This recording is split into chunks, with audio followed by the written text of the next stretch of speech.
Hi everyone, welcome to Channel Name, where we break down stocks and investments. Today we're diving into Hillenbrand Inc., NYSE, an industrial powerhouse in processing equipment. The big question, can its stock reach $1,000? Spoiler, probably not, but let's analyze why. We'll cover strengths, weaknesses, margins, debt, dividends, and long-term outlook. Stick around for projections to 2030 and beyond. If you're new, hit subscribe and like. Hillenbrand, founded in 1906, makes mission-critical equipment for plastics, food and recycling. Two segments: Advanced Process Solutions, APS for extrusion and handling, and Molding Technology Solutions, MTS for injection molding. 2024 revenue, $3.18 billion, but net profit margin dipped to -0.63% due to impairments. Stock trades around $25, market cap $1.7 billion. Strengths: diverse markets, strong aftermarket revenue, 30% of total, sustainability focus. They're on Newsweek's Most Responsible Companies 2025 list. Weaknesses: high debt at $1.77 billion, cyclical demand and recent volume drops in APS, -2%, and MTS, -11%. Competitors like Durr, SPX Technologies and JGC Holdings. HI's EBITDA margin, 17%, competitive but down 150 basis points. Why? Historical net margins, 8% in 2020, down to negative in 2024, average annual decline of 1.2%. Rivals: SPX at 18 to 20%, Durr 10 to 12%.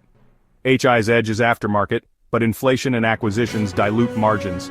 To improve, they need debt reduction. Upcoming Milacron sale will help.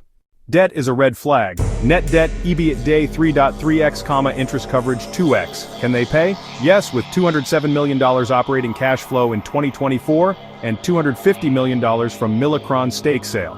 Side revenues, aftermarket services, $950M stable, and post-sale equity from Milacron, $30M/year. These boost balance sheet liquidity to $800 million. Impacts: positive cash flow but high leverage weighs on ROA, 4 to 5%. IPO in 2008 at $20. Total return since plus 150%, 6% annualized, dividends included, but underperformed S&P 500's plus 400%, last 5 years plus 20% versus SP's plus 80%. Early investors won, recent ones lost 20% due to impairments.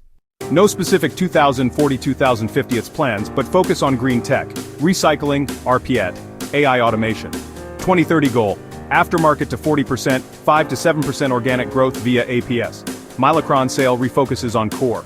Political boosts: Green Deal regs increase demand. Risks: tariffs, labor shortages. Optimistic: $5B plus revenue by 2030 if sustainability pays off.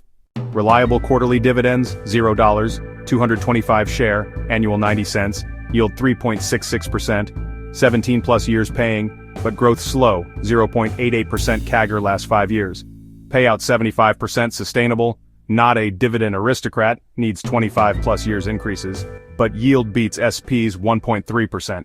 Short term, 1-2 wires, 10 to 20% upside to $30.40 targets but volatile, beta 1.48. Long term, 8 to 10% annualized. Versus S&P 500, HI minus 8.5% last year versus plus 17%, 10-year 4% versus 11%, global MSCI World, HI lags, 7% versus 9%, dividend helps but growth limited. Hillenbrand won't hit $1,000, needs impossible 50x growth. It's a steady dividend play for industrials, but debt and cycles make it risky. Buy if you like value, PE approximately 20, yield 3.5%, hold for recovery. Thanks for watching. Comment below. Would you invest in HI? Like, subscribe, and see you next time.